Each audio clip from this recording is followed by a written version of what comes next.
Hello everyone, how about today? We invited Liu Xiaoqin from the nephrology department, Director Liu. Ask him to analyze it for us. A patient with uremia, a case for getting rid of dialysis. My creatinine seems to be about a week. After doing it, the patient's creatinine soared to more than 1,000. They told me to test it already. Well, the first day he came here, the inspection result was over 400.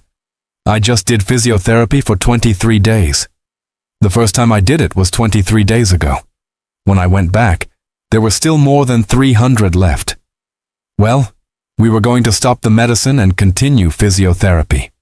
Then it went down again, down to over 200. He went from more than 1,000 creatinine, step by step. It is now stabilized at a little more than 190. How is this possible? Please help the director explain this to us in detail. That's what I am going to tell you about this patient. A history of kidney stones and sudden renal obstruction caused the creatinine to spike above 1,000. The local hospital gave dialysis treatment. After dialysis treatment, the creatinine still remained above 1,000. The local area also provided dialysis treatment after dialysis treatment, but it still could not solve the problem of high creatinine. Kidney stone surgery was then performed. After the obstruction was relieved, kidney function still did not return to its original normal level. This kind of fluctuation has happened in around 1,500 patients who also wanted to continue seeking the next step to achieve better results. When you come to our hospital for consultation, we will examine the patient's condition in detail. What about this method? Not only does it not increase the burden on the liver and kidneys or cause secondary damage, but it can also produce a good therapeutic effect. What about the treatment specifically? Simply speaking, the treatment includes acupuncture point stimulation in traditional Chinese medicine, traditional Chinese medicine fumigation foot baths, demoxibustion, umbilical therapy, intermediate frequency pulse electrotherapy, and trioxide therapy. These functional medicine methods can help improve circulation throughout the body, especially peripheral blood circulation, restore kidney function, increase the glomerular filtration rate, GFR. Finally, the patient's creatinine can be maintained at around 190. It was also considered that the patient had chronic glomerulonephritis. So, this patient had both kidney stones and a history of chronic glomerulonephritis. In addition, after further investigation, we found that the patient's glycated hemoglobin was 6.6%. He had hyperlipidemia. He also had hyperuricemia. His BMI was high, indicating obesity. All of these metabolic problems were interacting together. So how did we approach these factors? We focused on regulating these reversible factors and bringing them back to standard levels.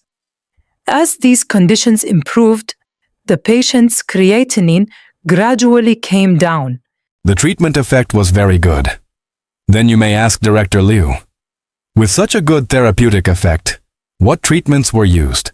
And it can also play a good effect. What about the treatment? Specifically, sample the method of puncturing acupoints in traditional Chinese and traditional Chinese medicine bath. Traditional Chinese medicine fumigation foot, bath do, moxibustion, umbilical therapy, and our intermediate frequency pulsed electrotherapy and trioxygen therapy. These methods of functional medicine, it can be played, improve circulation throughout the body, especially peripheral blood circulation to achieve, is to restore kidney function, increase glomerular filtration rate. Finally, achieved creatinine can be maintained at 190. Director Liu, you mentioned reversible factors many times just now. Does that mean kidney function can actually be restored? What are some of the common reversible factors? Could you explain them to us in detail? Okay, so what are reversible factors? They are relative to irreversible factors such as age, gender, genetics, premature birth conditions. These are irreversible, but there are many other factors that are manageable and can potentially be reversed. Whether kidney function can recover and how much it can recover depends on whether a patient has more or fewer reversible factors.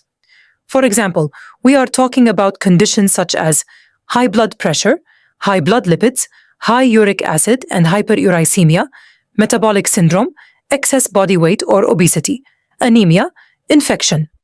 All of these can affect kidney function, but they can also be actively managed and improved. High-protein diets, obstruction, kidney stones, and similar conditions are all clinically treatable. If these conditions are controlled to standard levels, then the reversal of these reversible factors means that kidney function can actually recover to some extent. So during treatment, we must carefully identify these reversible factors. For example, has the patient's blood pressure reached the target standard? Are blood lipid levels under control? Has uric acid improved? Is proteinuria within the standard range? Is the patient overweight or obese? Are there any metabolic problems? These are all considered reversible factors. In addition, there are also some less common hidden infections, such as gingivitis, periodontitis, bronchitis, rhinitis, pharyngitis, tonsillitis. These conditions can also affect kidney health and should be properly treated during the recovery process.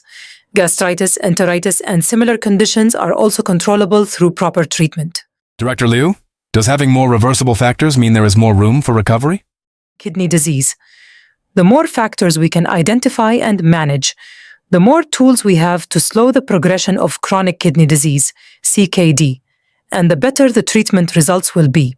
For patients and their family members, it is very important to communicate in detail with the doctor in charge, carefully look for possible hidden or suspicious factors, and work together as a team.